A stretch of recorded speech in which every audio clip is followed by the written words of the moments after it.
46 വർഷം മലയാള സിനിമയിൽ നിറഞ്ഞു നിന്ന് ആദ്യം നടനായിട്ട് തുടങ്ങി മണിമുഴക്കം എന്ന് പറയുന്ന സിനിമയാണ് അഭിനയിച്ചത്. അതിനുശേഷം ഡബ്ബിംഗ് ആർട്ടിസ്റ്റായി മമ്മൂക്കയ്ക്ക് വേണ്ടി വരെ ഡബ് ചെയ്തിട്ടുണ്ട്. ഇതെല്ലാം അദ്ദേഹത്തിൻ്റെ സിനിമാ പ്രവർത്തനങ്ങളാണെങ്കിൽ, ഇനി അദ്ദേഹത്തിൻ്റെ വ്യക്തിപരമായ കാര്യത്തിലേക്ക് വരികയാണെങ്കിൽ നല്ല സുഹൃത്താണ്. ഞാനൊക്കെ ശ്രീനിയേട്ടാന്ന് വിളിക്കുമ്പോൾ അത്രയും സ്നേഹത്തോടെയാണ് വിളിച്ചിരുന്നത്. ഒരുപാട് സൗഹൃദങ്ങൾ സൂക്ഷിച്ചിരുന്നു.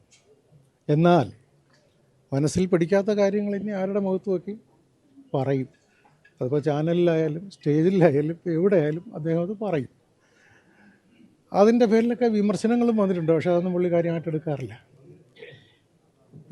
ഇന്നലെ മുതൽ ഞാൻ കാണുന്നത് മലയാളത്തിൻ്റെ മുഴുവൻ മീഡിയാസും മലയാളികൾ മുഴുവനും ഈ ഒരൊറ്റ മനുഷ്യൻ്റെ മരണത്തിൽ ദുഃഖം നേർന്നുകൊണ്ട് ആദരാഞ്ജലികൾ അർപ്പിച്ചുകൊണ്ട് ഈ ഒരൊറ്റ മനുഷ്യൻ്റെ പിറകെയാണ് ഇന്നലെ മുതൽ ഞാൻ കാണുന്നതാണ്.